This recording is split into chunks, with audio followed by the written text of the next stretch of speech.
50 years or whatever. Yeah. I really want to talk about, because on your site, I believe, or perhaps it was on the video, where you think there's problems with the church, and I don't know which way you want to go, because I'd like to talk about maybe how you're approaching Christianity in your work, and then the problems with the church. So I don't know if one would inform the other, so you can choose which one we start with. Okay. Yeah, maybe we'll start with how I'm approaching it, and then we'll get into the problems. Sure. Because the reason I spent the last year and a half aggressively deconstructing my Christian upbringing, like the beliefs. Hold on. I think, can you define, because I've seen people on socials that are deconstruct. Can you define that for the audience? Sure. So when I say that word, because people can mean different things when they say it, there's a general broad, direction that means. But for me, right, I'm taking assumed, sacred, like unchallengeable beliefs that the Bible has given us empirically, right? And I'm saying, is that true? Is that what the Bible's saying? Even if the Bible is saying it, is the Bible accurate here? Is the Bible authoritative in making that claim? Is that actually like appropriate to believe? Or is something else going on, right? So that's asking those questions, doing the work, doing the research, pulling it apart, using your rational faculty, your critical thinking, reason, right? Which are not huge values in Christianity, right? They're valued somewhere way lower on the list than other things, right? Well, that's why I think you really are a unicorn in this space, because most people that go through this deconstruction, they come out reading the God Delusion as I did, and you're like, oh, I'm an atheist now. But so yes, so sorry, I'd love to hear like where you stopped, and you're like, okay, this is where I want to live. This is the area where I want to be. Yeah. Okay, great. I don't know that I've stopped. I would say I'm speaking and expressing from a place that I currently am, and I'm assuming I'm going to continue to evolve and grow and change in the things that I'm holding on to. The reason I still speak to the Christian space, I have a couple different reasons, but the reason I still believe in God is because of the several life-changing experiences I had. I would say they were internal. They were happening inside of me, but like they were different than, other, personal development, growing experiences that I've had, like pivotal moments, like, oh, like I'm learning, I'm realizing these things, these aha, like, whoa, this is coming from my trauma. I've learned it. I'm like, that's a lot of growing up, right? And like self-parenting and whatever. These other experiences, I don't know how to describe them in this context other than like using the word spiritual, like lightning bolt.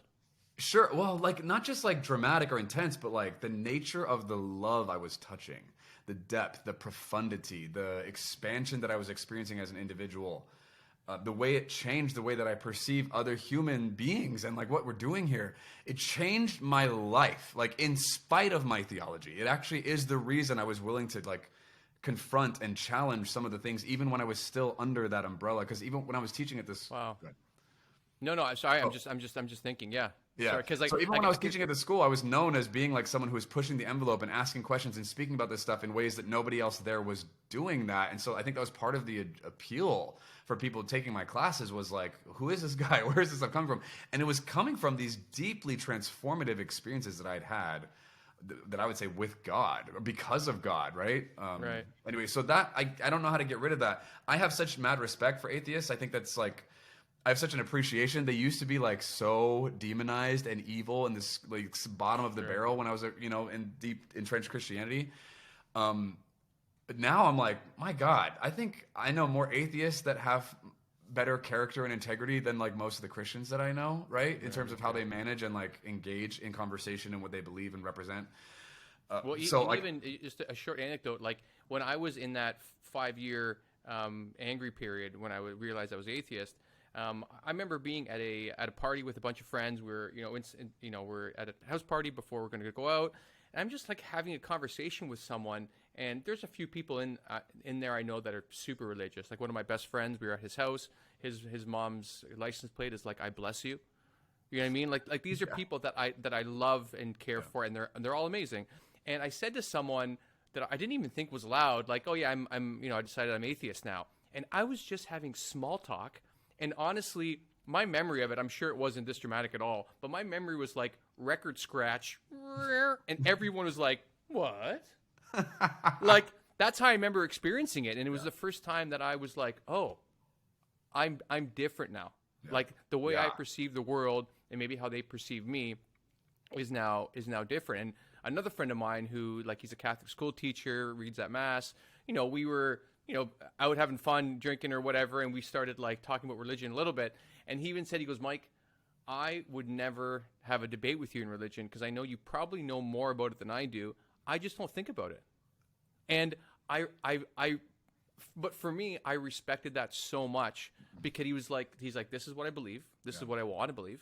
And I'm not going to, and him and I are still super close, but I realize like where are the boundaries I should push and who's, what people I should push them with. Yeah. And, I have friends that will still try to rile me up with something just for fun now. But like, yeah, the whole thing of deconstruction is like anytime, like even off the air, you want to talk about stuff like that, I'd be more than happy to. So I guess like you, you going through your deconstructionist phase, where do you think you stopped enough to say this is where I want to build, like your coaching, your community, and like and who you're serving? Yeah. I don't know, because here's the thing, I'm not done. I haven't stopped. Mm-hmm. Where I have like landed in terms of being able to be proactive and intentional about like serving and helping people in this area is pulling back so much of the dogma and like unchallenged rhetoric within Christianity that's actually harmful for people, even the people who believe it.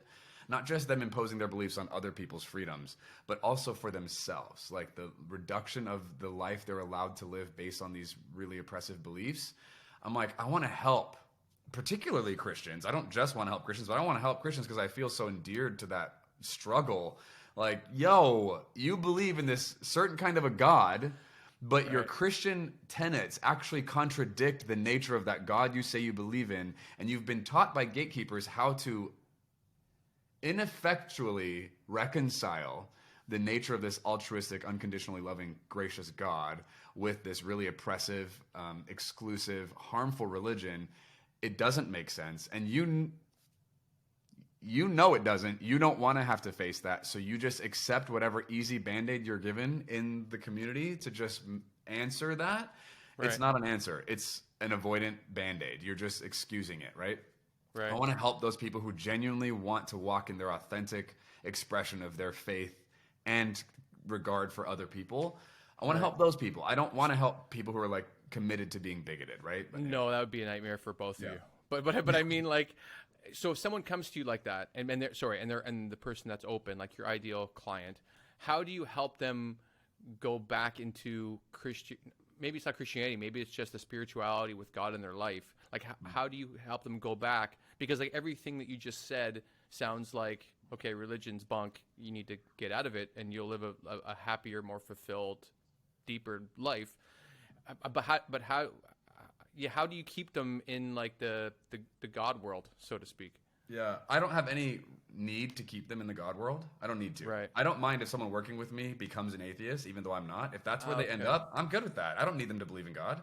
I don't need anybody to believe in anything anymore. I just need people to stop being harmful with what they believe in a way that's negatively impacting other people, right? I have a huge value for ritual. I have a huge value for tradition. I have a huge value for community. I think those things are important, and some people derive more value from those things than others. Sure. Religion has tended to meet those needs, right? But religion brings with it a whole lot of other things that are actually working against people's benefit or flourishing. So I'm holding that against religion is like a lot of the religious conversation requires that you draw a line between you and the people who don't believe like you. They become othered, like you described that, record scratch party moment. Coming out as a gay person, I knew what was going to happen to me. I knew, you know what I mean? There was like no doubt how I was going to be responded to for choosing to be honest and authentic. Right. I knew it. I still got mad having to experience it because of the injustice of it all, but it's also like embedded into the whole thing. So I think the exclusive, condemning, holier than thou, supremacist ideology within Christianity specifically is so harmful for the person believing it, let alone the people that they affect for believing those things.